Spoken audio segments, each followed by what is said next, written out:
Convidamos nesse momento para fazer uso da palavra e fazer seu pronunciamento o excelentíssimo senhor Michel Temer, vice-presidente da República Federativa do Brasil. Olha, eu quero começar cumprimentando o ministro Mercadante, que todos sabemos presta há muito tempo relevante serviço ao nosso país. Primeiro, na Câmara dos Deputados, depois no Senado Federal, depois na Ciência e Tecnologia.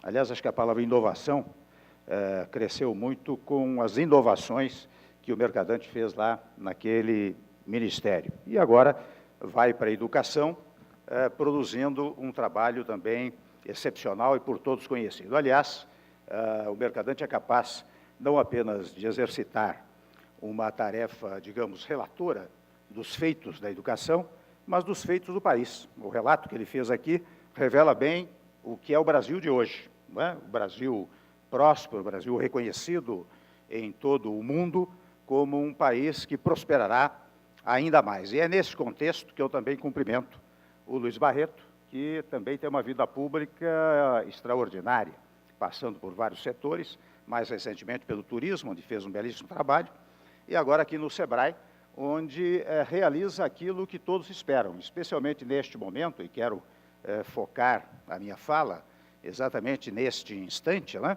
Porque aqui está se cuidando da educação.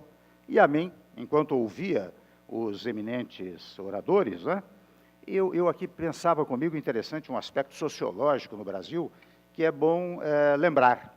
E os senhores vão nem todos vão se recordar, que alguns são mais jovens, né? Mas há 40, 50 anos atrás, havia muito a ideia de incremento do ensino superior, e criaram-se, naquele período, inúmeras faculdades nos cursos superiores, e relegou-se o ensino médio a penso eu, a um segundo plano, especialmente o ensino técnico. Mas isso era fruto, penso eu, de uma realidade social e econômica daquela época. Naquela época, os privilegiados é que chegavam à universidade. Então, o ensino médio era, digamos assim, um rito de passagem para que aqueles que tinham melhores condições econômicas, financeiras, pudessem chegar à universidade. Por isso se criou muito essa hipótese de prestigiamento do ensino superior, até, convenhamos, com alguns malefícios, porque muitos das universidades, mas faculdades, etc., foram depois questionadas quanto à sua qualidade de ensino. E desde então, eu registro aqui, que há muito tempo atrás, eu comecei minha vida pública como oficial de gabinete do secretário da Educação em São Paulo, professor Taliba Nogueira.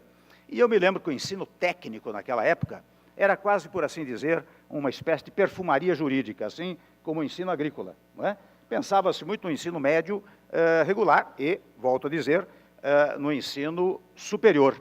Mas também insisto que isso era fruto daquela realidade social e econômica que durante tantos anos vigorou no nosso país. Ora bem, agora, quando de 10, 12 anos para cá, nós conseguimos levar, como aqui ficou registrado, mais de 40 milhões de pessoas da classe pobre, da pobreza absoluta, para a classe média, ainda que média baixa, média, além da ascensão social que se deu da classe média para a classe alta.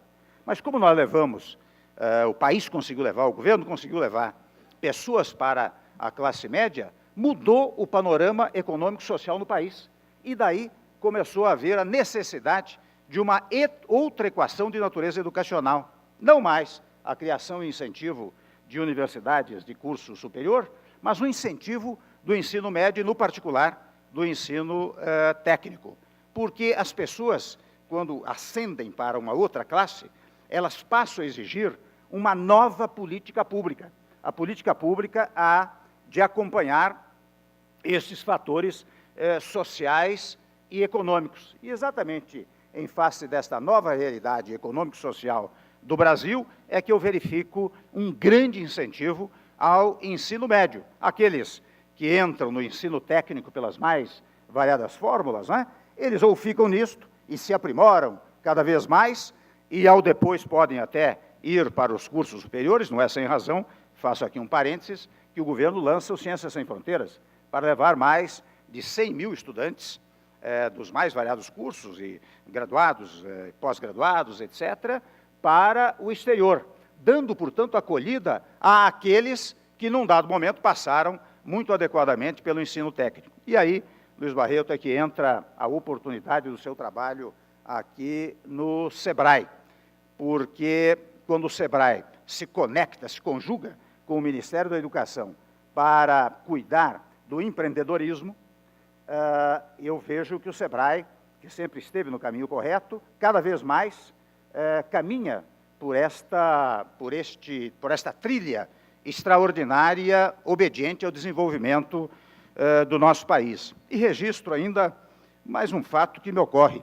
É interessante que, quando se fala no empreendedorismo, não é? E eu verifiquei nos tópicos que os técnicos aqui relataram, não é?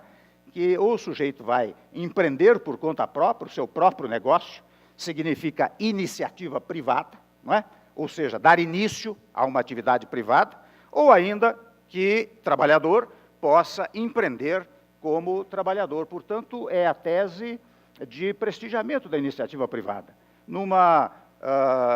Digamos, numa fórmula muito adequada que o governo da presidente Dilma vem realizando, e realizou no passado o presidente Lula, que é a ideia básica constante da Constituição.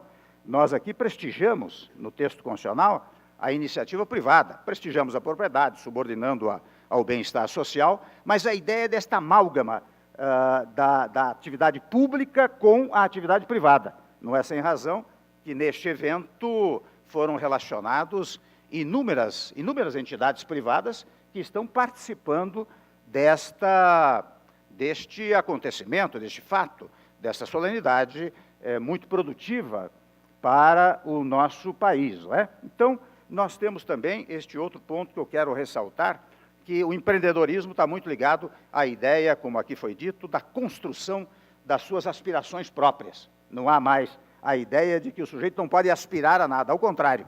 O que se faz aqui, o SEBRAE, o Ministério da Educação, né, o que se faz é educar ou buscar verbas para a educação, por isso o Mercadante disse bem, aliás, com o aplauso de todos, né, que as verbas do royalty do petróleo deveriam ir todos para a educação. E não sei se outros, agora que nós temos quase 12 bilhões de litros de barris do petróleo, não sei se outras tantas verbas também não devam ir para a educação. Então, isto faz com que as pessoas que entram nestes cursos aspirem a um progresso pessoal. E nós sabemos que o progresso pessoal, no plano profissional, é que gera o progresso coletivo de que tanto a iniciativa privada como o governo incentivam e prestigiam. Por isso eu quero, com estas palavras, cumprimentar mais uma vez o ministro Mercadante, o Luiz Barreto, por esta associação que faz, e assim cumprimentar a todos que, numa manhã gloriosa, se reúnem para ouvir e debater esse tema. Muito sucesso aos senhores.